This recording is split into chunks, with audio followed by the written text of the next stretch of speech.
후기 하나를 좀 말씀드리고 강의를 시작하도록 하겠습니다. 최근에 연락받은 내용인데요. 아주 고무적이고 좋은 소식입니다. 사실 제가 암을 치료한 경험은 있지만 저한테 배워서 암을 치료하신 분은 아직 없었습니다. 그리고 이론적으로는 제가 가르쳐 드린 대로 잘 치료만 하셔도 암을 치료할 수 있지만 과연 잘 따라오실 수 있을지 저도 약간의 걱정도 되고 의문도 들긴 했죠. 근데 얼마 전에 저에게 침등을 배우신 한 분이 연락을 주셨습니다. 백혈병을 치료했다는 아주 좋은 소식입니다. 잠깐 이분에 대해서 배경 설명을 드리면요. 미국인이시고요. 정확한 나이는 저도 잘 모르겠습니다. 얼굴만 봤을 때는요.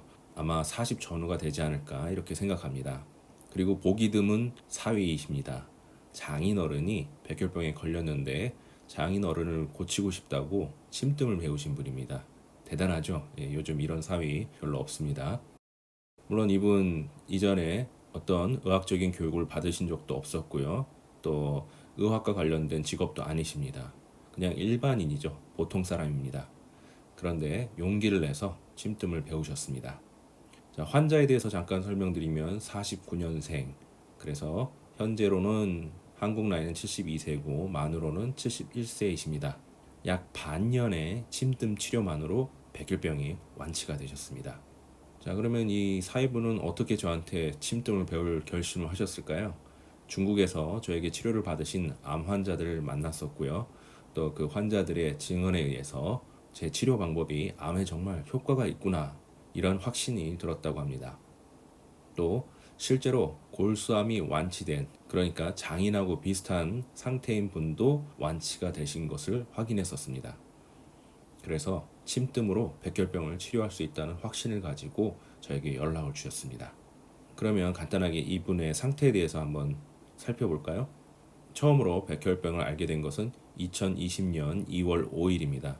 혈액검사 결과가 지금 보고 계신 이 혈액검사 결과입니다. 여기에 보신 것처럼 빨간색으로 밑줄 친 부분들이 검사 수치가 별로 좋지 않은 것들을 표시를 해놨습니다. 또 다음 장도 보시면은 이렇게 많은 것들이 지금 빨간색이죠. 문제가 있는 겁니다. 그래서 백혈병일 가능성이 높다는 진단을 받으셨고요. 자, 그리고 이거는 2020년 4월 9일의 검사 결과입니다. 맨 밑에 빨간색으로 가로해 놓은 곳을 살펴보시면 다발성 골수종으로 진단을 받으셨음을 알 수 있습니다. 백혈병의 한 가지 종류이죠. 그리고 이거는 2020년 9월 16일 진단 결과입니다. 단세포군 감마글로불린 병증이 생겼음을 알 수 있습니다. 이것도 백혈병이 생기면 흔히 발생하는 병증이라고 볼 수 있습니다. 점점 악화돼가는 이러한 과정이죠. 자, 그리고 이거는 2020년 10월 14일 검사 결과입니다. 4월에 받았던 검사 결과 비교했을 때 점점 더 나빠지고 있다는 걸 알 수 있고요. 심지어는 4월에는 괜찮았던 칼륨 수치도 높아지고 있는 것을 볼 수 있습니다. 이것은 심장과 신장이 문제가 생기고 있다라는 신호일 수도 있는 것입니다. 점점 심각해지고 있는 상황입니다. 그래서 그 전까지는 아마 항암 치료를 받지 않으시고 다른 민간 요법을 활용해서 치료를 하기 위해서 노력하신 것 같습니다. 그런데 결국 이렇게 검사 결과가 점점 안 좋아지니까 10월부터 화학요법을 드디어 받기 시작했습니다. 안타깝게도 저에게 연락을 주신 것은 이 10월이었는데요. 이미 1차 화학요법을 받고 난 뒤였고요. 그리고 제가 잘 설명을 드렸지만 아무래도 환자분이 연세가 좀 있으시잖아요. 70세가 조금 넘으셨기 때문에 현대의학을 좀 더 신뢰하고 계셨습니다. 또 이미 화학요법을 시작하셨기 때문에 끝까지 하기를 원하시는 것 같았습니다. 그래서 제가 여러 가지 조언을 드렸고요. 하지만 침뜸 치료는 시작하지 않았습니다. 그리고 2020년 11월에 다시 연락이 왔습니다. 화학요법으로 인한 부작용 때문에 너무 고통스러워서 다시는 화학요법을 받고 싶지 않다고 합니다. 그리고 받을 자신도 없다고 그러시고요. 그래서 지금이라도 침뜸 치료를 받을 수 없는지 문의가 왔습니다. 현재 상황은 너무 고통스럽고 그리고 음식도 잘 먹을 수 없고요. 소화도 잘 안 되고 복통도 심하다는 내용이었습니다. 네, 저는 계속 격려를 해주고 침뜸으로 아직 늦지 않았으니까 빨리 치료를 해보자고 말씀을 드렸습니다. 그리고 환자분과 그리고 실제로 치료를 도와주실 사위분이 결심을 하셨습니다. 그래서 침뜸을 배우고 본격적으로 치료를 하기로 결정을 했습니다. 우선 침이 있어야 되기 때문에 구매를 하도록 말씀을 드렸고요.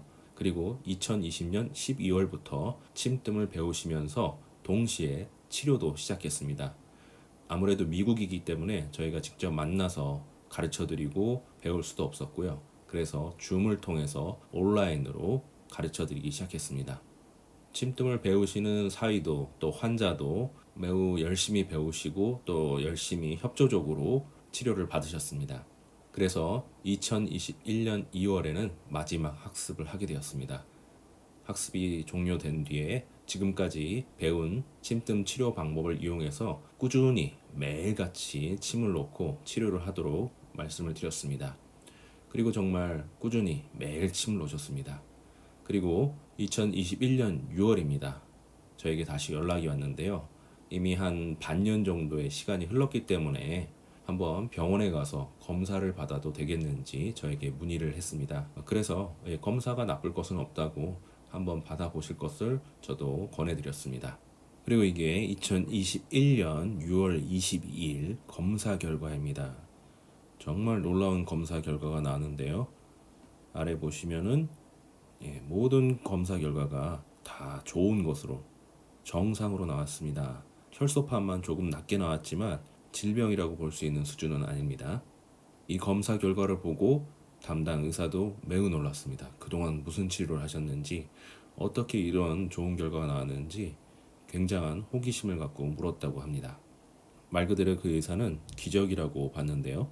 저도 이러한 검사 결과를 받고요. 너무 기뻤습니다. 그동안 이론으로는 제가 가르쳐 드린 대로 침뜸을 이용해서 치료하시면 암을 치료할 수 있다라고 계속 자신 있게 말씀을 드렸지만 사실 아직까지 저한테 배워서 치료에 성공하신 분은 없었기 때문에 정말 가능할까? 약간의 의구심은 있었거든요. 그런데 이렇게 반년 만에 백혈병을 치료했습니다. 저도 이제부터는 더 자신감 있게 침뜸을 배워보시도록 권유할 수 있을 것 같습니다. 사실 불치병이라고 알고 있는 백혈병도 침뜸으로 나올 수 있다면 다른 병들은 어떻겠어요? 정답은 각자 판단해 보시기 바랍니다. 이렇게 침뜸을 저에게 배우시고 좋은 결과가 있으신 분들은 계속 저에게 후기를 주시면 정말 감사하겠습니다. 그리고 이렇게 다른 분들과 함께 공유해서 서로 자신감도 생기고 어떤 병이든지 치료하면서 건강하게 생활하실 수 있기를 바랍니다. 자, 오늘은 백혈병에 대해서 한번 알아보도록 하시겠습니다. 어떤 증상들이 있고 또 원인은 무엇인지 어떻게 치료할 수 있는지 배워보도록 하시겠습니다. 백혈병의 한 가지 종류는 골수암이 있고요. 또 백혈병은 혈액암의 한 가지 종류이기도 합니다. 흔히 어린이들이 많이 걸리는 질병으로 알려져 있는데요. 그렇다고 어린이들만 많이 걸리는 건 아니고요. 어른들도 꽤 걸리는 것 같습니다. 자, 그러면 백혈병이 생기면 어떤 증상이 일어날까요? 백혈병이란 말 그대로 혈액에 문제가 생긴 병입니다. 그리고 특히 백혈구에 문제가 많이 생기죠. 그래서 백혈병인데요. 백혈구는 우리의 면역력과 아주 깊은 관련이 있는 혈액 성분입니다. 그래서 면역력이 아무래도 문제가 생기게 됩니다. 쉽게 감염성 질병에 걸릴 수 있겠죠. 또한 혈액에 문제가 생긴다는 것은 빈혈도 쉽게 생길 수 있다는 이야기입니다. 빈혈이 생기게 되면 쉽게 어지럽거나 또는 호흡곤란 증상도 발생할 수 있습니다. 그리고 혈액에 문제가 생기고 또 부족하거나 너무 과다하거나 이렇게 되면 크게 타격받는 것 중에 하나가 두뇌입니다. 두뇌는 계속해서 좋은 아주 건강한 깨끗한 혈액을 공급받아야만 됩니다. 그래야지만 우리 몸 전체를 잘 통제할 수 있거든요. 근데 그렇게 되지 못했을 때는 두뇌에 문제가 생기고요. 문제가 있을 때 흔히 발생하는 증상이 두통입니다. 심한 두통을 앓을 수도 있죠. 또한 혈소판에도 문제를 줘서 쉽게 출혈이 생길 수 있습니다.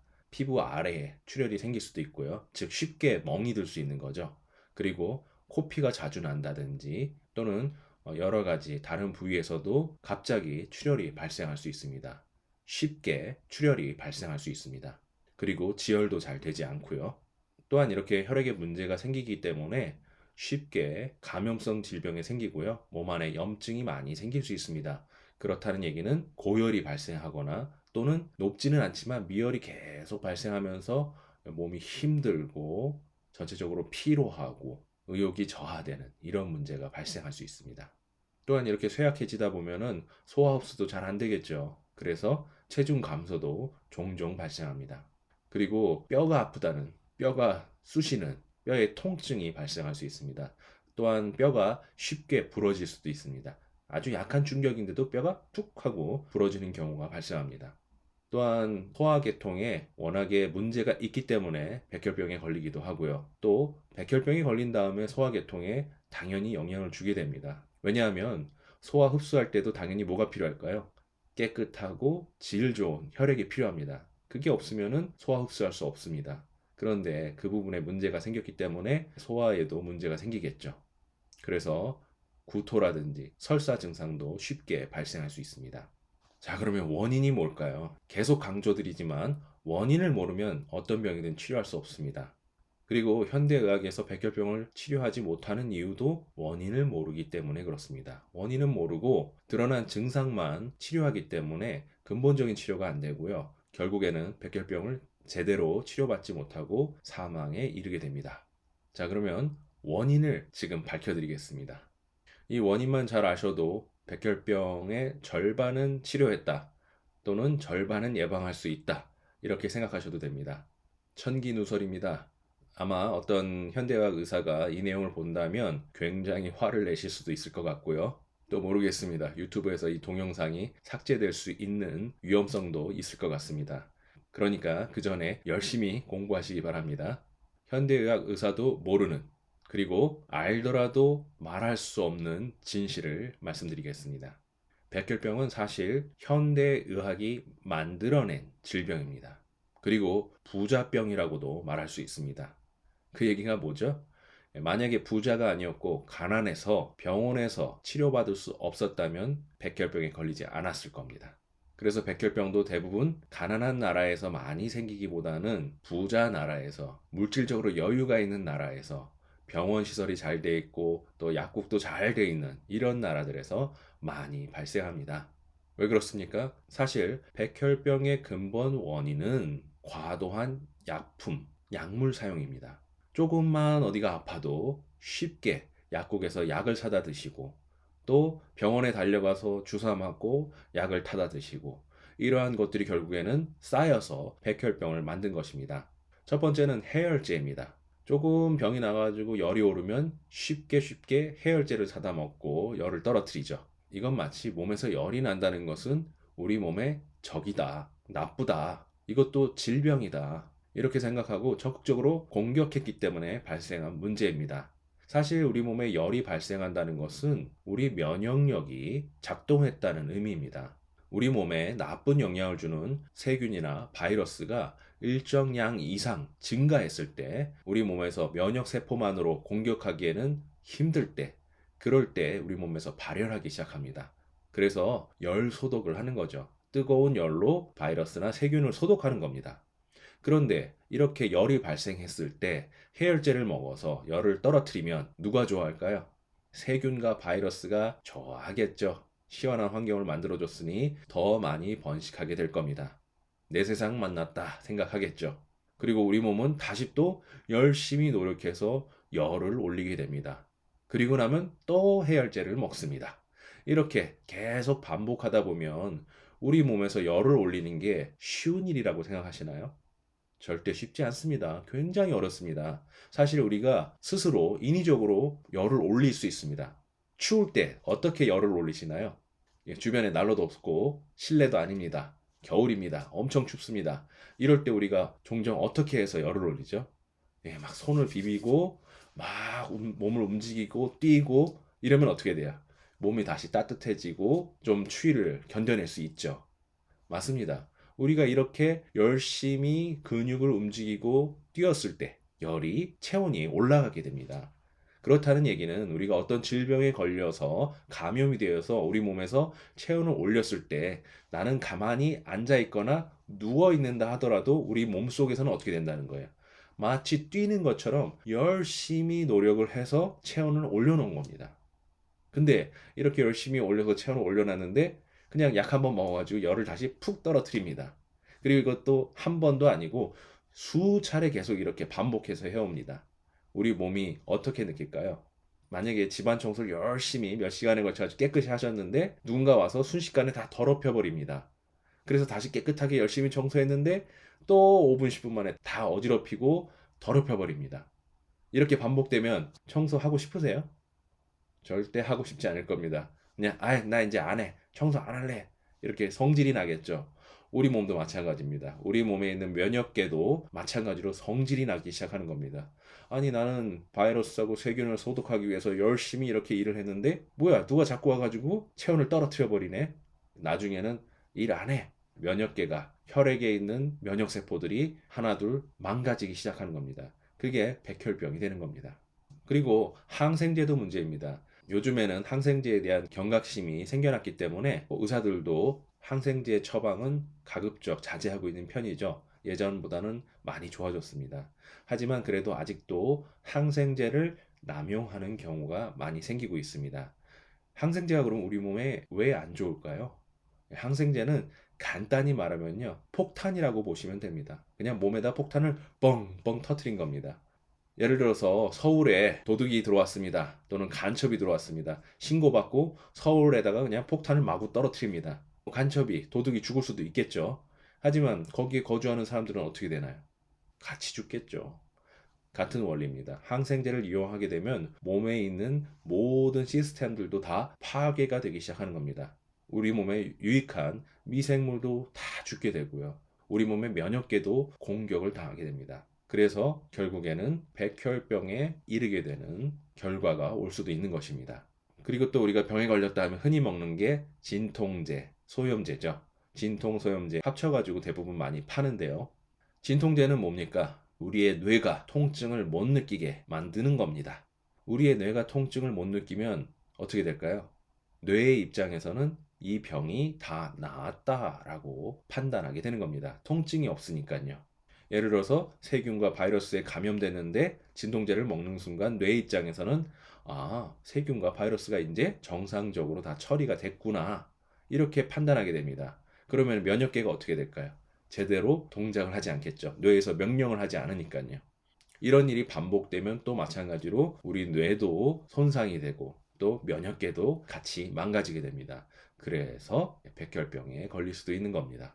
또 소염제는 어떻게 될까요? 염증이 많이 생기니까 우리 몸에 나쁘다 해서 그 염증을 제거해 버리는 건데요. 녹여버리고 또 혈액순환이 잘 되지 않게 천천히 흐르게 막아줘서 이 염증 반응이 늦게 발생하게 만드는 겁니다. 사실 이 염증이 생긴다는 것도 우리 몸의 면역세포가 열심히 일했다는 결과로 볼 수도 있습니다. 그런데 이렇게 소염제를 통해서 면역세포가 하는 일을 방해하면 결과적으로 어떻게 될까요?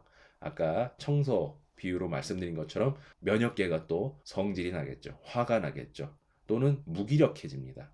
더 이상 일하고 싶지 않아지게 됩니다. 그것이 바로 백혈병이 되게 되는 것입니다. 그리고 그 외에도 각종 화학약품들은 우리 몸 안에 들어왔을 때 우리 몸 안에 있는 면역계를 손상시키고 교란시킬 수 있습니다. 이러한 것들이 결국에는 백혈병으로 이어질 수도 있는 겁니다. 그러니까 각종 약들 그리고 각종 화학약품들은 절대적으로 피하시는 게 좋습니다. 정말 어쩔 수 없을 때 꼭 필요할 때 사용하는 것이 원칙입니다. 그냥 싸고 보험 처리된다고 그래가지고 쉽게 선택하고 사용하는 것은 결과적으로 백혈병이라는 거대한 질병을 만들 수 있는 겁니다. 또 한 가지는 방사능입니다. 방사능에 자주 쏘이게 되면 우리 몸 안에 세포들이 다 변형을 일으키고 DNA도 파괴되고 여러 가지 면에서 문제가 생기게 됩니다. 그러다 보니 그 중에 한 가지 질병이 백혈병이 발생할 수도 있는 겁니다. 그래서 우리가 일본에서 방사능으로 오염된 오염수를 바다에 방류한다고 할 때도 난리치는 이유가 바로 이거죠. 이러한 오염수를 통해서 물고기들이 방사능 물질을 섭취하게 되고 또 우리가 그 물고기를 먹었을 때 우리도 방사능 물질을 섭취하게 되고 결국에 한 가지 큰 질병으로는 백혈병도 생길 수 있다는 것입니다. 자, 그러면 백혈병을 어떻게 예방하고 치료할 수 있을까요? 이미 앞부분에서 원인 설명하면서 다들 이해하셨으리라고 생각합니다. 간단히 말해서 모든 제약회사에서 만든 약은 안 먹는 것이 좋습니다. 화학적인 반응으로 만든 이러한 지구상에 원래 자연 상태에서는 존재하지 않는 물질들을 우리가 먹었을 때는 그 후폭풍이 대단합니다. 그리고 그 중에 하나가 백혈병입니다. 그러니까 너무 약에 의존해서 살지 않기를 바랍니다. 또한 각종 인스턴트 식품, MSG 이런 건 역시도 피해 주셔야 됩니다. 약과 마찬가지죠. 각종 화학 반응을 통해서 만들어낸 원래 자연 상태에서는 존재하지 않는 물질들입니다. 이런 걸 먹을 때 혀에서는 정말 강한 자극을 받습니다. 너무 맛있고 계속 땡기고 하지만 결과적으로는 우리의 면역계 또 소화계 여러 가지 면에서 손상을 입을 수 있습니다. 그리고 그 결과 백혈병이 발생할 수도 있는 겁니다. 그리고 우리가 이렇게 약도 안 먹고 또 인스턴트 식품도 피하고 하지만 또 문제가 생길 수 있는 부분이 있습니다. 고기, 육류를 먹을 때 조심하셔야 되는데요. 왜냐하면 예전에는 다 방목하면서 길렀잖아요. 근데 지금은 공장이나 마찬가지입니다. 아주 다닥다닥 붙은 좁은 공간에서 닭이나 돼지나 소를 기르기 때문에 만약에 한 마리만 감염성 질병에 걸리면 전부 다 쫙 퍼져버리게 됩니다. 질병이 이렇게 쫙 퍼지면 쓸 수가 없습니다. 전부 폐기 처분해야 됩니다. 그러면 투자한 돈이 어떻게 되겠어요? 싹 다 날아가는 겁니다. 걱정이 되겠어요? 안 되겠어요? 엄청나게 걱정되겠죠? 그래서 사료에 각종 항생제와 소염제를 섞어서 먹이게 됩니다. 미리미리 예방하는 거죠. 하지만 이렇게 됐을 때 그러한 동물들의 몸에는 소염제와 항생제 성분이 가득 쌓이게 되겠죠. 그리고 우리가 이걸 먹었을 때 결과는 어떨까요? 우리도 소염제와 항생제를 먹은 거나 마찬가지입니다. 평상시에 약도 안 먹고 또 인스턴트 식품도 안 먹으면서 열심히 노력했지만 고기를 먹었을 때 간접적으로 흡수할 수 있는 겁니다. 우리가 고기를 안 먹고 살 수는 없고요. 제일 좋은 방법은 삶아서 드시는 겁니다. 삶으면 고기 속에 있는 그런 독성분들은 모두 빠져나오게 됩니다. 그러한 물은 전부 다 버려버리시고요. 그리고 나서 고기를 드시면 최대한 그런 항생제나 소염제의 독성은 피하고 육류를 섭취할 수 있습니다. 이게 제일 건강한 식습관입니다. 그래서 일본에 있는 장수촌에도 가보시면요. 고기를 절대 굽거나 튀겨서 먹지 않습니다. 삶아서만 드시고 계십니다. 그게 장수의 비결 중 하나입니다. 그리고 마지막으로 방사능은 전부 피해야 되겠죠. 그러니까 쉽게 엑스레이, CT 이런 것들 촬영하시면 안 됩니다. 이게 다 방사능을 우리 몸에다 쏘는 겁니다. 정말 생명의 위험이 있거나 수술 받을 예정이 아니시라면 그렇게 엑스레이나 CT 쉽게 찍는 것은 절대 좋지 않습니다. 우리 몸에 당장 고통은 없지만 결과적으로는 백혈병이 생기는 큰 문제가 생길 수 있습니다. 자, 그러면 이제 백혈병이 걸렸습니다. 그러면 어떻게 치료할 수 있을까요? 치료 방법은 먼저 지압하는 방법이 있습니다. 자, 지금부터는 침뜸을 이용해서 본격적으로 어떻게 치료할 수 있는지 그 방법에 대해서 살펴보도록 하겠습니다. 계속해서 이어지는 강의를 듣고 싶으시면 위에 있는 QR코드를 핸드폰으로 찍어 보시기 바랍니다. 그러면 어떻게 계속 보실 수 있는지 안내를 보실 수 있습니다. 또는 아래에 있는 카톡으로 연락해 주시기 바랍니다. 그러면 관련된 안내장을 보내드리도록 하겠습니다.